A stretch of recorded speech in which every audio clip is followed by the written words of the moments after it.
Hey, Access, what's going on? Good morning, everybody. How y'all doing out there? Good morning, good morning. Welcome to Let's Talk Access, man. Let's Talk Access. We're going to do it a little differently this morning. But first, we want to say hello to our guests online. Yeah, we want to welcome everybody that's watching online. If you're with us, just drop a comment in the chat. Let us know that you're with us. And if you're on your way, you're driving in, you're listening in to us, y'all be safe. And y'all participate in the conversation as well. We want this to be a discussion that everybody can participate in. So we're glad to have y'all. Yeah, I'm MIT Cross. And I'm James. And it's nice to meet y'all this morning. And we're just going to have a conversation. We're basically on the block right now. You know, this is the, yeah. We the Access men on the block. We're going to do that segment this morning, if y'all don't mind. And one of the things that I love when we put this together, James, is that they allowed two brothers that came from two different totally backgrounds and to do this on this morning. So talk a little bit about that. Yeah. That's I always, I'm grateful to be a part of the discussion today. It's great. But before we get into it, with it being Super Bowl Sunday, I want to go ahead and get this out the way. So go ahead and let us know who you're rolling with. I know your team. You're a Denver Broncos fan. Y'all got put out, a couple weeks ago. I know that was probably hard, but Yeah, it was. We ain't gonna talk about that though. Today, though. I can't talk. I'm a Cowboys fan. Oh Lord, have mercy, Cowboys. There we go. Okay. Look, you got a lot of fans out there, I see.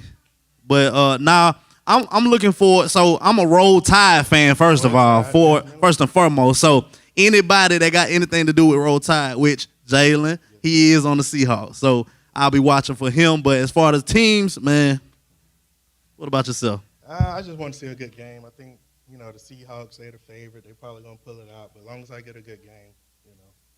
That's cool, man. And one of the things I like about it, too, is a lot of people don't know there's a lot of faith-based NFL players as well. Definitely. A lot of brotherhood goes on behind scenes. Tim Tebow, he's one of the ones that really showed us that you can, even in sports, you can have faith-based and, be really strong. C.J. Stroud is another one of them as well. Yeah, we got a lot of brothers that represent for us, the faith-based brothers in the NFL.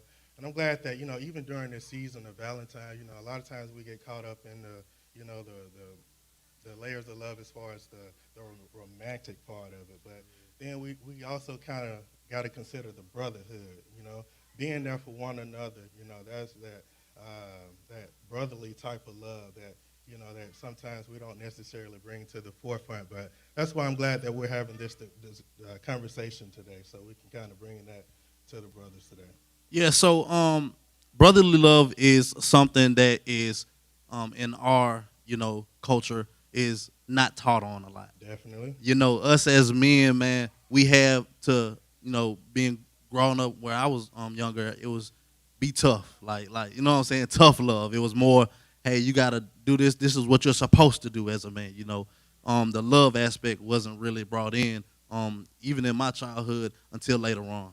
So, tell us like an example like of some brotherly love that you felt and you knew, man, this is something I really need in being a man, and even in the Christian faith, being a man, just like some examples that you had. Yeah, I remember in a particular season in my life where, I didn't necessarily, need the advice or need, more word. I was getting that, but I just needed the present, for a group of brothers to just show up. To just let me know that they had my back, that they were down for me, And I remember a group, they came together and, just poured into me. And that was so, needed at the time, because a lot of times, you need to do this and you need this, but presence matters, Hey man, presence. That's real good. Even in my childhood, I got caught up in presence too, because I grew up in a neighborhood where it was gang dominant, right? A lot of gangs, a lot of violence, and I got caught up in it. And what happened was it filled a void in my heart. It filled a void for me. Like you said, you needed that presence. I need somebody who was around. I didn't have my father at a young age, so I chose the gangs and I chose the crowd because that's what filled that void for me at that time. Little did I know those same people that they needed it too. Right. They were looking for love in all the Right. wrong places as well. Right. So I had to learn, like on my own, I had to learn, man, even when you in the game, even when those people are, disappoint you too. Right. And that's what happened. Like a lot of, even when I got incarcerated, a lot of the dudes who was, behind me had my back, like you said, man, they ain't put no money on my books. They ain't called me. They ain't answer the phone. You know what I'm saying? I was on my own. They ain't get no lawyers to help me. They ain't do none of that. So I'm like, man, I'm stuck back to square one. Right. And I seen that God was trying to get me to see it's not their presence that you need, it's mine. Right.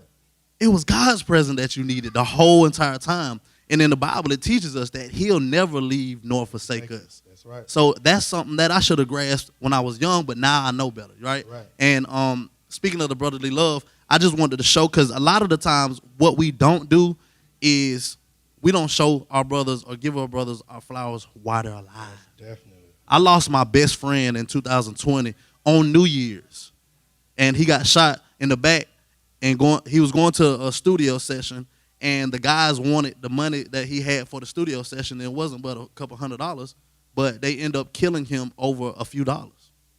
And so I beat myself up all the time. I'm like, man, if I would have been there, man. But the thing is, if community, like if our men would have stand up in the household, not just in church, but outside of church as well.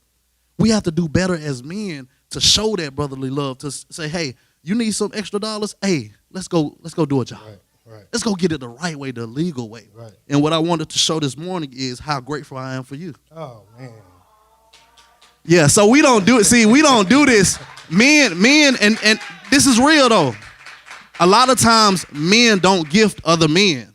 They feel like it's something, you got a little salt, you got a little sugar in your tank if you do it. Yeah. But see, me, I'm comfortable in my skin and who God created me to be. So open it, man. Man, I appreciate this. Let's Open it, see what it say.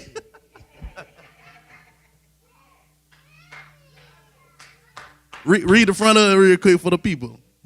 It says, thank you. Doesn't even begin to cover how grateful I am. But I'm going to say it anyway. Thank you for real, for everything. You're the best. Man, I appreciate you, man. I appreciate you. Appreciate you. And what y'all don't know is this man has been looking out for me on his own time outside of church. You know what I'm saying? So I am truly grateful, and that's real, bro. Yes, sir. Yes, sir. I appreciate it, man. But, yeah, I rock with you. Anytime, anything you need, I'm there for you. And likewise, you do the same. I remember you hit me up a couple of times, and I don't even know if you knew it, but sometimes I may be dealing with something. And something just as simple as a text message or a call can change everything. Yeah. So I appreciate you, man. I appreciate you. So it's Black History Month, as we know, Black History Month.